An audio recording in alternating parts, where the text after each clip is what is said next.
Hello all, welcome back to the channel. Welcome to the course on 2D geometry. So today we are going to discuss some problems based on pair of straight lines which we have studied in the last two lectures, right? So देखो problem करेंगे अपन related to pair of straight line. तो देखो first problem क्या है बच्चों? First question क्या है? Show that equation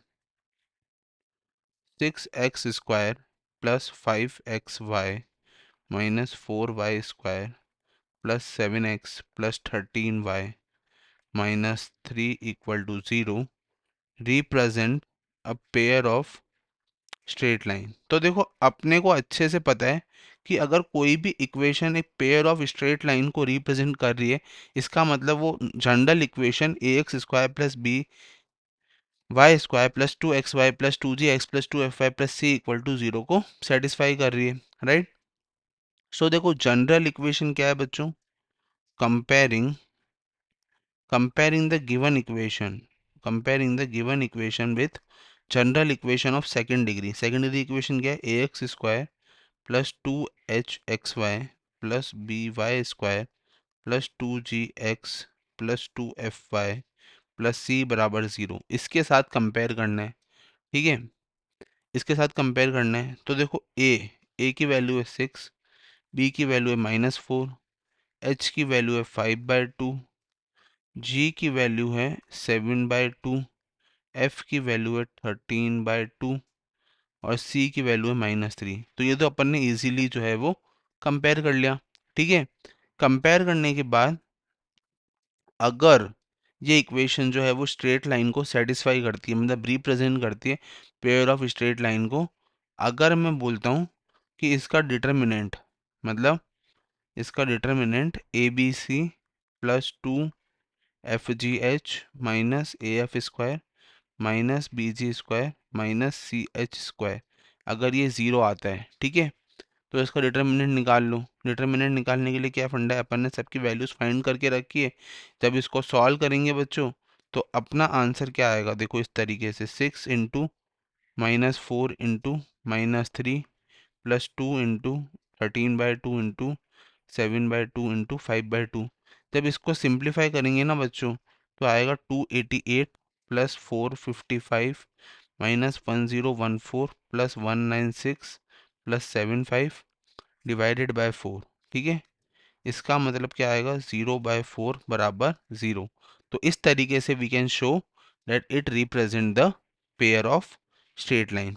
now the next question, question number 2 क्या कह रहा है बच्चों कि the equation prove that the equation 6x square plus 8xy minus 8y square plus 23x minus 10y plus 7, ये एक सेकेंड डिग्री की इक्वेशन है। ये रिप्रेजेंट कर रही पेयर ऑफ स्ट्रेट लाइन को। एक तो पहले ये प्रूफ करना है जैसे ऊपर प्रूफ करा था, सिंपल है, आप कर सकते हो, ठीक है। उसके बाद ये शो करना है कि point of intersection and angle between them. अपने को क्या फाइंड करना है, point of intersection and angle, point of intersection and angle between them. अपने को पॉइंट ऑफ इंटरसेक्शन और एंगल निकालना है। तो देखो सिमिलरली जब अपन इसको प्रूफ करेंगे ना तो डिटर्मिनेंट इसका 0 आ जाएगा और ये इजीली प्रूफ हो जाएंगी, ठीक है। अब अपने को मेन काम जो करना है ना इसमें बच्चों, अगर इनका एंगल निकालना है तो एंगल निकालना है तो उसके लिए अपन क्या करेंगे कि इक्वेशन को टू फॉर्म में कन्वर्ट करेंगे। देखो फर्स्ट पार्ट तो हो गया, फर्स्ट पार्ट में अपन ने क्या शो कर दिया कि ये पेयर ऑफ स्ट्रेट लाइन को रिप्रेजेंट कर डिटर्मिनेंट इक्वल टू 0 जो है वो आ गया, राइट। देन अब अपन क्या करेंगे, इस इक्वेशन को दो सेपरेट लाइन की इक्वेशन में कन्वर्ट करेंगे, ठीक है। तो बेसिकली अपन क्या कर रहे हैं, ठीक है, ये इक्वेशन है, ठीक है। इसको मैं ऐसे भी लिख सकता हूँ, 6x² plus 8xy plus 23x, ठीक है, बराबर इसको मैंने उधर कर दिया 8y² plus 10y minus 7, right, ठीक है। अब मैंने क्या करा, इसको 6 से मल्टीप्लाई करा, ठीक है, मल्टीप्लाई बाय 6 करते ये क्या हो गया, 36x² प्लस 48xy, ठीक है, तो यहाँ पे देखो ये x है और ये x है, तो इसका कोफिशिएंट क्या हो जाएगा बच्चों? देखो यहाँ पे ये भी x है और ये भी x है, तो अल्टीमेटली क्या लिख सकते हैं? 6 × 8 y + 23, इसको मल्टीप्लाई करना है इंटू x बराबर 48 y² plus 60 y minus 42, right. इस तरीके से लिख दिया। अब देखो अब अपन क्या करना चाह रहे हैं, अपन कंप्लीटिंग द स्क्वायर लगाना चाह रहे हैं। तो देखो कंप्लीटिंग द स्क्वायर का फंडा क्या होता है बच्चों? मैं क्या करूँगा, इस 8y + 23/2, ठीक है, इसके स्क्वायर को बोथ साइड ऐड कर दूंगा, है ना। भाई हाफ का स्क्वायर होता है ना, हाफ का स्क्वायर करके ऐड कर देंगे बोथ द साइड, ठीक है। तो मुझे क्या मिलेगा बच्चों? 36x² plus 6 × 8y + 23 × x plus 8y + 23/2 का स्क्वायर, ये बराबर हो जाएगा 48y² plus 60y minus 42 plus 8y plus 23/2 का होल स्क्वायर। देखो काफ़ी बेसिक सा था, अपने को अच्छे से पता है कि how to make the completing the square method, square complete करना है। तो देन अपन ने क्या करा, इसका मतलब क्या हो गया, ये हो गया 6x प्लस 8y प्लस 23/2 का होल स्क्वायर, ठीक है। देन इसको जब मैंने सिंप्लीफाई करा तो ये आया इक्वल टू, देखो ये तो इधर वाला पार्ट हो गया, ठीक है, इधर वाला पार्ट, और ये बराबर आया किसके? 192y² plus 240y minus 168 plus 64y² plus 368y plus 529 divided by 4, ठीक है। तो अल्टीमेटली ये किसके इक्वल आ गया? 12 प्लस 8y प्लस 23/2 स्क्वायर बराबर कितना आ गया? 256y², ठीक है, प्लस 608y प्लस 361। देखो मैं मानता हूँ यहाँ पे जो कैलकुलेशन है वो थोड़ी सी कॉम्प्लेक्स है, पर you should be very aware और काफ़ी सतर्क रहने की ज़रूरत है वाइल परफॉर्मिंग द कैलकुलेशन। कुछ भी नहीं करना है, स्क्वायर को खोलते हुए सिंप्लीफाई करना है, राइट, और उसको स्क्वायर की फॉर्म में ही रखना है, ताकि अपने पास एक ऐसी टर्म आ जाए जो कि क्या हो, स्क्वायर मेथड हो। तो अपने को क्या मिल गया? ये स्क्वायर बराबर इसका भी स्क्वायर, रुको इसका भी स्क्वायर, है ना।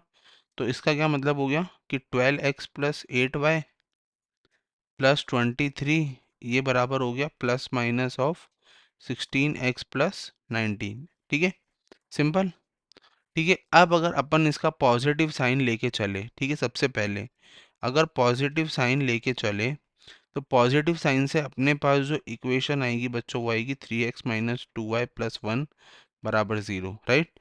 और अगर अपन इसका नेगेटिव साइन लेके चले तो नेगेटिव साइन लेके चलने से अपने पास जो इक्वेशन आएगी बच्चों वो आएगी 2x प्लस 4y प्लस 7 बराबर 0, ठीक है। अब अपने पास क्या है बच्चों की दोनों इक्वेशन आ गई, ठीक है। अब अपन ने ये शो कर दिया कि equation of two different straight line. अब इसका point of intersection find out करना काफ़ी आसान है कि 3x माइनस 2y प्लस 1 बराबर 0 और 2x प्लस 4y प्लस 7 बराबर 0, जब इन दोनों इक्वेशन को एलिमिनेशन मेथड से सॉल्व करेंगे बच्चों, तो अल्टीमेटली अपने पास x की वैल्यू आ जाएगी निकल के माइनस का 9/8 और y की वैल्यू आ जाएगी माइनस का 19/16, ठीक है। अपन ने ये शो कर दिया कि इसके बीच का इंटरसेक्शन पॉइंट ये है। अब angle between the two lines, ठीक है। अब angle between the two lines के लिए क्या फंडा है बच्चों? अगर m1 की बात करें, ठीक है, तो देखो एंगल निकालना है, तो m1 की अगर बात करें तो m1 कितना हो जाएगा? 3x, देखो 3x माइनस 2y प्लस 1 बराबर 0। और अपने को अच्छे से पता है कि m1 निकालने का फॉर्मूला होता है माइनस का a/b, राइट। तो ये हो जाएगा 3/2, ठीक है। और सिमिलरली जो m2 होता है वो हो जाएगा माइनस का 1/2 दूसरी लाइन से। तो एंगल का लगा दो फॉर्मूला, टेन थीटा बराबर m1 minus m2 upon 1 plus m1 m2। और जैसे ही इसको सॉल्व करेंगे बच्चों तो आंसर आएगा टेन इनवर्स 8, मतलब आंसर आएगा टेन थीटा बराबर 8 या फिर थीटा बराबर tan इनवर्स 8, राइट। इस तरीके से प्रॉब्लम सॉल्व हो जाएगी, राइट। अब देखते हैं थर्ड क्वेश्चन, ठीक है। तो थर्ड क्वेश्चन देखो बच्चों, थर्ड क्वेश्चन क्या कह रहा है कि show that the equation equation क्या है बच्चों, a x square plus 2hxy, जो जनरल डिग्री इक्वेशन है बेसिकली, सेकंड ऑर्डर की, सेकंड डिग्री की जो जनरल इक्वेशन है, ये बेसिकली क्या रिप्रेजेंट करती है बच्चों, टू पैरेलल लाइंस, ये पैरेलल लाइंस को रिप्रेजेंट करती है। इफ कंडीशन क्या होनी चाहिए कि इफ बी जी स्क्वायर बराबर ए F square and H square बराबर ए बी, और जो डिस्टेंस है दोनों के बीच का डिस्टेंस वो है 2 times of ji square minus A C upon A plus B. तो अपने को क्या शो करना है कि ये जो इक्वेशन है, ये इक्वेशन रिप्रेजेंट करती है पेयर ऑफ स्ट्रेट लाइन को, और उनके बीच में कंडीशन क्या है कि if this is the condition, और अगर डिस्टेंस कितना है बच्चों, डिस्टेंस जो है दोनों पैरेलल लाइंस के बीच का वो ये है, अपने को ये चीज़ शो करनी है, राइट। सो देखो, अगर कोई भी equation pair of straight line को सेटिस्फाई करती है, उसका मतलब क्या होता है बच्चों कि उसका डिटर्मिनेंट जीरो हो। मतलब अगर मैं बोलता हूँ कि a square x square plus 2 ax h x, देखो गिवन इक्वेशन क्या थी बच्चों, a x square plus 2 hxy plus B Y square plus 2 gx plus 2 fy plus c बराबर 0, ठीक है। अब इसको मैंने क्या करा, ए से मल्टीप्लाई कर दिया, राइट। सो देखो a x square plus 2 a hxy plus a B Y square plus 2 a gx plus 2 a fy plus a c बराबर 0, राइट। देन अब मैंने ए से मल्टीप्लाई क्यों करा बच्चों, तो उसका सिंपल सा रीज़न यही है कि मुझे क्योंकि पता है कि इन ये कंडीशन जो है वो ट्रू होनी चाहिए, राइट। तो अगर ये कंडीशन ट्रू होनी चाहिए तो उसके लिए मैंने क्या करा, इसको ए से मल्टीप्लाई कर दिया, राइट। अब देखो, तो then a square x square plus 2 ax, ठीक है। अब क्योंकि एच वाई प्लस जी, देखो मैंने इससे कॉमन ले पा रहा हूँ मैं अल्टीमेटली, है ना, माइनस का A B Y square minus का 2 a fy माइनस का ए सी, राइट, ये एक फॉर्म आ गई। अब इस फॉर्म में मैंने कंप्लीट इन द स्क्वायर कर दिया। कंप्लीट इन द स्क्वायर करने का क्या मतलब है, जो कोफिशिएंट है ना, कोफिशिएंट है उसका स्क्वायर का हाफ, बेसिकली अपन ने स्क्वायर करके हाफ करके उसको ऐड करना है, राइट। तो जैसे ही मैं उसको ऐड करूँगा, ठीक है, तो मुझे क्या मिलेगा बच्चों, ये कोफिशिएंट का स्क्वायर को मुझे ऐड करना है, बेसिकली इसको मुझे ऐड करना है। तो अगर मैं इसको ऐड करूँगा तो मुझे मिलेगा a square x square plus 2 a x h y plus g plus h y plus g का स्क्वायर, ठीक है, बराबर minus A B Y square minus 2 a fy minus A c plus h y plus g का whole square, right. अब जैसे ही मैंने ये add करा तो मुझे बच्चों सॉल्व करने के बाद देखो इस तरीके की इक्वेशन मिल गई, a x plus h y plus g का होल स्क्वायर बराबर y square into h square minus ए b plus 2 y into h जी माइनस ए एफ। देखो कंडीशन आ गई ना अपने पास, जी स्क्वायर माइनस ए सी, तो मुझे ये कंडीशन आ गई फॉर्मूलेज में। अब मुझे अच्छे से पता है कि ऊपर कंडीशन क्या गिवन थी बच्चों, ये वाली, एच स्क्वायर बराबर ए बी, है ना। तो इस कंडीशन से मेरे पास क्या इक्वेशन आ गई, a x plus h y plus g बराबर plus minus of under root y square into h square minus A b plus 2 y into h ji minus A f, right, plus g square minus A c, right. ये condition आ गई, ठीक है। तो अब ये condition आ गई। अब मुझे अच्छे से पता है बच्चों, कॉल रिकॉल करो कि कोई भी दो इक्वेशन पैरेलल लाइंस की इक्वेशन होती है, ठीक है, ठीक है, अगर उनके एक्स स्क्वायर वाई स्क्वायर का कोफिशिएंट और वाई अंडर स्क्वायर रूट, है ना, ये दोनों टर्म अगर जीरो हो, ठीक है, मतलब अगर कोफिशिएंट ऑफ वाई स्क्वायर, किस किस का कोफिशिएंट बच्चों, वाई स्क्वायर का कोफिशिएंट और वाई का अंडर रूट में कोफिशिएंट है ना, ठीक है, इसका अंडर रूट में कोफिशिएंट वो हमेशा जीरो हो, ठीक है। तो कंडीशन क्या होगी बच्चों, देन मुझे पता है कि एच स्क्वायर माइनस ए बी, मतलब ये जीरो होना चाहिए क्योंकि वाई स्क्वायर का कोफिशिएंट क्या है, एच स्क्वायर माइनस ए बी, और दूसरा वाई का कोफिशिएंट क्या है, एच जी माइनस ए एफ, ये जीरो होना चाहिए।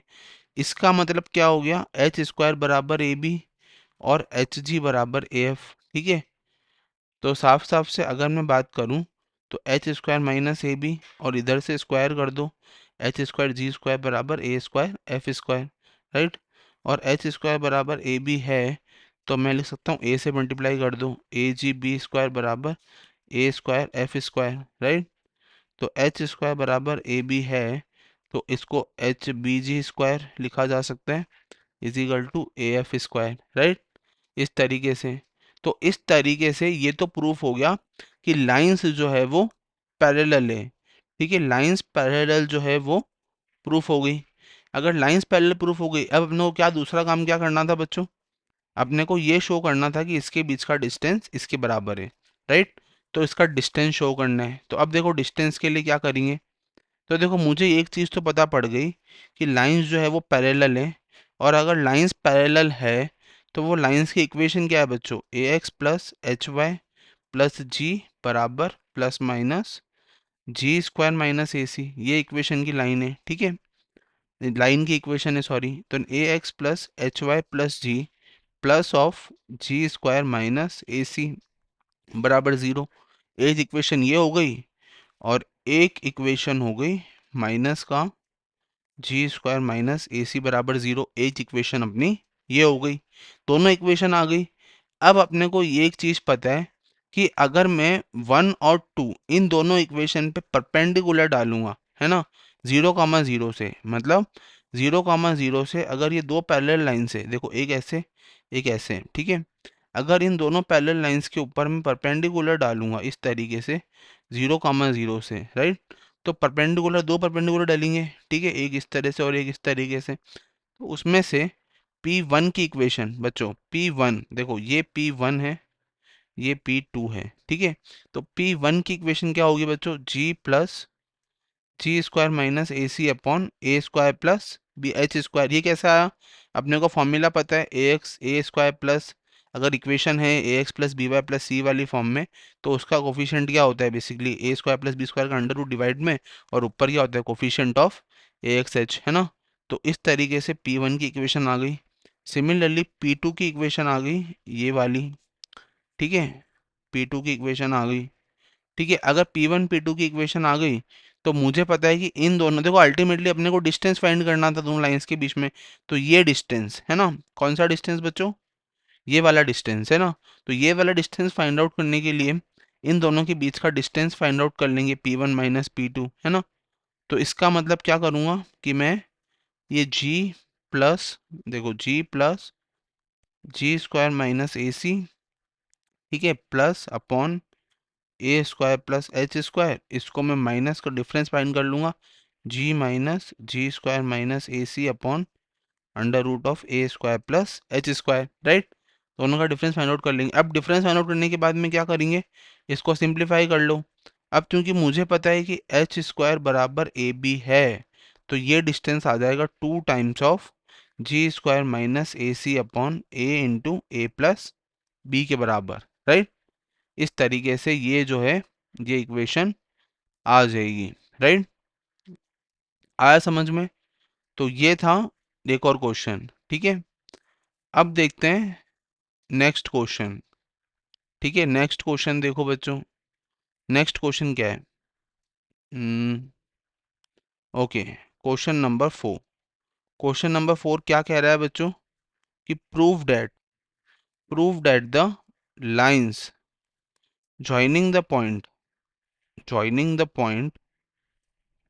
ऑफ इंटरसेक्शन, एक लाइन जो ज्वाइन कर रही है पॉइंट ऑफ इंटरसेक्शन को, point of intersection of y minus three x बराबर टू, ठीक है, एक लाइन जो है वो इस लाइन के पॉइंट ऑफ इंटरसेक्शन को, मतलब किस किस के, एक तो इस लाइन के और एक curve X square plus two X Y B plus three Y square plus four X plus eight Y, ठीक है, माइनस 11 इक्वल टू 0 इस लाइन के कर्व को और इस लाइन के कर्व के पॉइंट ऑफ इंटरसेक्शन को ज्वाइन कर रही है बेसिकली टू द ओरिगन, है ना, and incline at an angle. Basically अपने को ये शो करना है कि जो लाइन इस लाइन के इंटरसेक्शन को ज्वाइन कर रही है पॉइंट को, उसके बीच का एंगल और उसका ओरिगन से incline at an angle of 2/√3। ठीक है, सो ये अपने को शो करना है।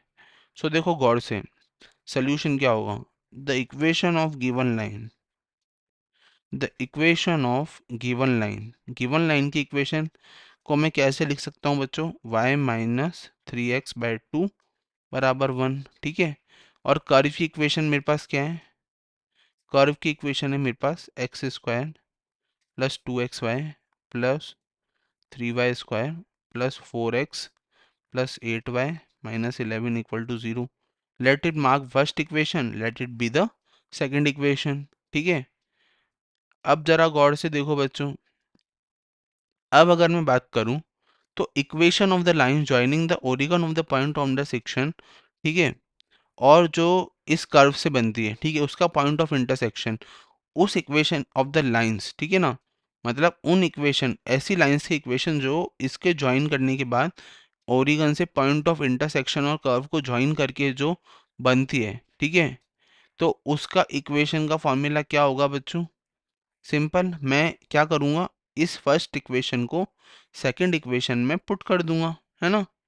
ठीक है, तो देखो x² plus 2xy plus 3y² plus 4 times of x plus 2y, ठीक है, into y-3x/2 minus 11 times of y-3x/2 का होल स्क्वायर बराबर 0, राइट।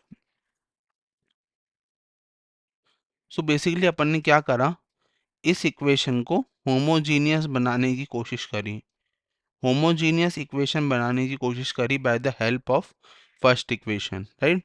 अगर होमोजीनियस बन गई एक बार, ठीक है, तो मुझे पता है मेरे पास वो इक्वेशन ऑफ द लाइंस की इक्वेशन आ गई जो मुझे इंटरसेक्शन पॉइंट पे मिलती है, मतलब x plus 2xy plus 3y² plus 2 times of xy minus 3x² plus 2y² minus 6xy minus 11/4 y² minus 6xy plus 9x² बराबर 0। ठीक है, या फिर इसको जब और सिंप्लीफाई करेंगे बच्चों, तो शॉर्ट एंड स्वीट में अपने पास इक्वेशन आ जाएगी 7x² minus 2xy minus y² बराबर 0, राइट।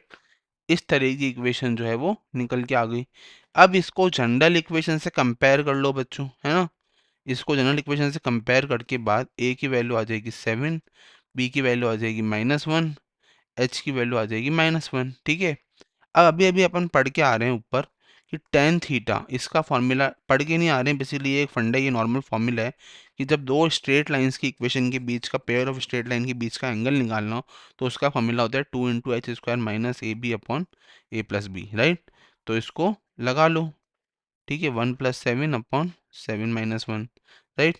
तो इसको सॉल्व करने पे ये क्या आ जाएगा, 2√8/6 विच इज़ 4√2/6, या फिर विच इज़ इक्वल टू 2√2/3। ये किसके बराबर आ गया, टेन थीटा के बराबर आ गया। तो थीटा बराबर क्या आ गया बच्चों, टेन इनवर्स ऑफ 2√2/3, राइट। इस तरीके से अपन ने एंगल को जो है वो शो कर दिया, right, simple enough, right? So in this lecture we have solved few problems related to pair of straight line. So thank you so much and have a nice day.